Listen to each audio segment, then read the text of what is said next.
Just when you thought the CPA exam wasn't hard enough, now you have to pick one of the 3 discipline exams. You can either go with BAR, ISC, or TCP. But what are those 3 exams? Which one is the right one for you? Which one is going to be the easiest? We're going to dive into all of that today so that you can make the best decision for your CPA exam journey. Let's start off with some rapid fire questions to narrow down your exam choices before we get into the detail of what's on each exam. First one, do you enjoy taxes? Do you enjoy your tax classes, or are you a tax professional? Did you do really well on the reg exam?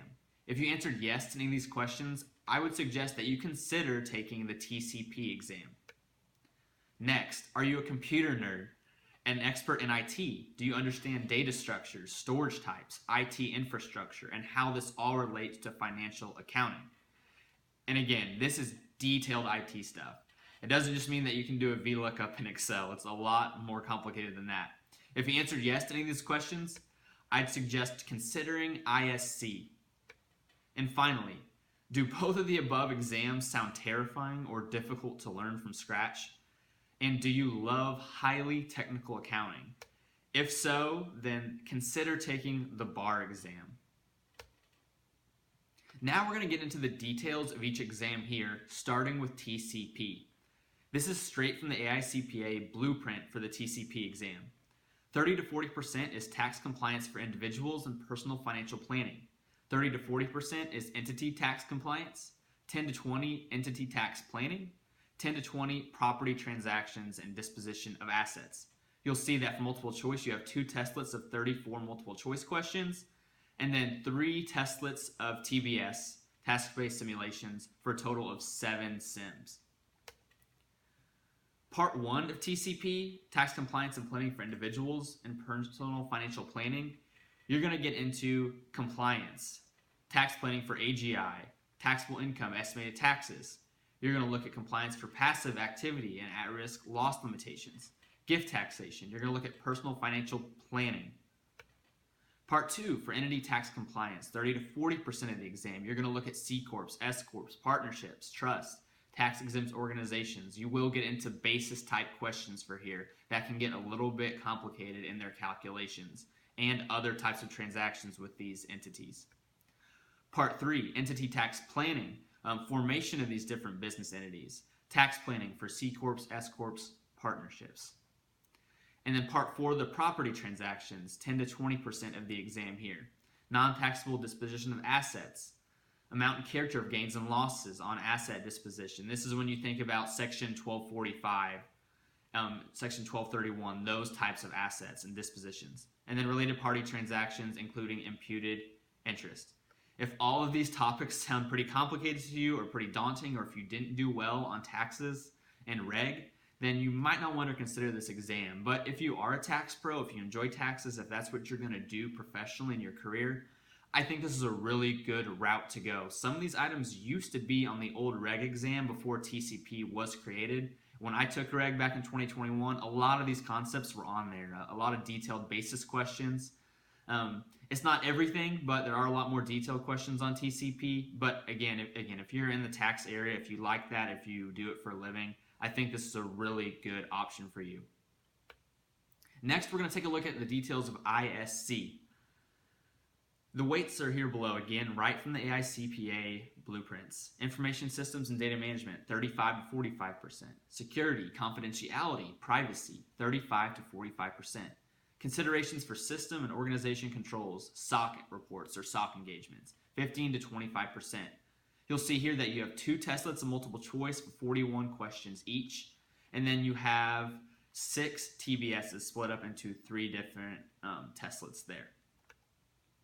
Part 1 of ISC, Information Systems and Data Management. You're going to be looking at IT infrastructure, enterprise and accounting information systems, data availability, change management, and data management. This is detailed in the weeds IT knowledge here. This is an area that I was not an expert in. I did not know a lot of the IT infrastructure. Some of these questions were just starting to go into BEC in 2021 when I took the exam. Not to this level, but I struggled with some of this data management and information system type questions. You really have to be a whiz in information technology. Not that you can't learn it, but if you have some of this base knowledge already going into ISC, it will give you a really big leg up. Part 2, security, confidentiality, and privacy, 35 to 45%. You'll look at regulations, standards, and frameworks, security, confidentiality and privacy, and incident response. Part 3, considerations for system and organization controls, SOC reports, 15 to 25%. Considerations specific to planning and performing a SOC engagement. Considerations specific to reporting on a SOC. So for ISC here, you'll see that again, this is really IT specific. This is really in depth. So again, you can either take the time to learn a lot of this vocabulary, a lot of the data flowing, the way this information is applied. But if you don't have a super strong background, I may suggest to pick one of the other 2 exams. Now we'll go into the details of the bar exam. The first area is business analysis, 40 to 50%. Second is technical accounting and reporting, 35 to 45%. And finally, state and local governments, 10 to 20%. You'll see here that there are 2 testlets of 25 multiple choice questions each, and then a total of 7 TBSs. You'll notice that those MCQs are a lot lower, and that's because, guys, you're probably going to be getting into a lot of calculation-heavy questions, and so you can't do as many. 41 questions each on ISC, you're probably looking at more vocabulary, application type questions. So this is going to be really calculation-heavy just from the looks of the weights of the multiple choice and how many you're getting. 50 total compared to 82 in like ISC. The first part in bar, business analysis, 40 to 50%. The current period and historical analysis. You're going to look at financial statement analysis, measures of performance, managerial and cost accounting is a big area with a lot of calculations. Perspective analysis, budgeting, forecasting, projection, capital structure, financial valuation, economic and market influences on business. Part 2, technical accounting and reporting, 35 to 40%. And this is where I think bar is going to be probably the most difficult of the 3 exams, in my opinion. I have not taken it, and I don't know the specific questions on the test, but for me, this is where things get a little choppy. There are so many specific technical accounting and reporting areas here. Intangible assets and goodwill, internally developed software, RevRec, stock compensation, R&D costs, business combinations, consolidated financials, derivatives and hedge accounting, leases, public company reporting topics, and employee benefit plans. Those topics each and of themselves are so complicated and have so many nuances that to understand and master all of them on this exam and not know which ones you're going to get questions on or how many and how detailed, I think this makes bar very, very difficult. Not that you can't learn these topics, and I'm sure you could master all of them, but these are all very specific, difficult, complicated areas in themselves. Part 3, on top of all the technical accounting, you also have to learn state and local government accounting, format and content of the financial statement of the ACFR, deriving government-wide financial statements and the reconciliation from fund financial statements, and then specific transactions and events including measurement, valuation, calculation, and presentation. And if you haven't gotten into governmental accounting before in your accounting classes or while you're in college, it is very, very different from the way that we do private company or nonprofit accounting, things like that. You have to book parts of the budget. You have to work with specific transactions and encumbrances in the budget process of government. And it's in itself another highly technical and specialized area. So what would I do?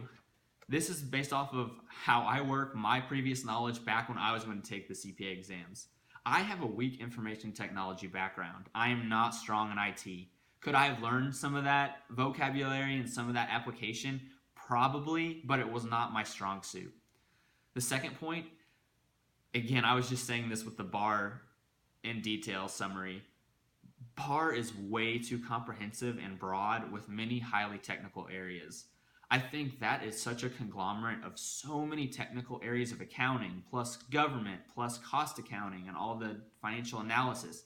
To me, there are too many areas of that exam to try to focus on and to try to work through for me to feel comfortable there. I passed a reg with a 94, and I had a really good understanding of tax. I think given that, even though I didn't end up going to tax professionally, I started out in audit and now I work in governmental accounting, I think that I still would have gone with TCP. Again, just because of the understanding I had of tax, how well I'd done on reg, and mainly that I would not be very strong in ISC. And again, bar just seems like a really scary exam to me. It's not impossible. I know that people are passing it, but those highly technical areas plus government and cost accounting just make for a really hard mix, especially if you're struggling with calculations and just all the different rules that go into those technical areas. So again, I would be taking TCP if I were to go through my exams again now with the discipline exams. I will say my disclaimer is that everyone is different here. You have to take my advice with a grain of salt. Identify your personal strengths and weaknesses. You know what you're really good at and you know what you're really bad at. Use that to make a decision that works for you, not just what others are doing. Don't focus too much on the pass rates, right? Like TCP has a much higher pass rate right now at the end of 2024 than bar per se and ISC. So again, look into yourself, take a deep analysis, what you're good at, what you're bad at, pick the exam that makes the most sense for you. Thank you. I really hope this helped in your decision and your process for picking your discipline exam. If you thought this video was helpful, please subscribe for more CPA exam resources and leave your comments and questions below. I'll be sure to get back to you. Thanks and good luck with your studying.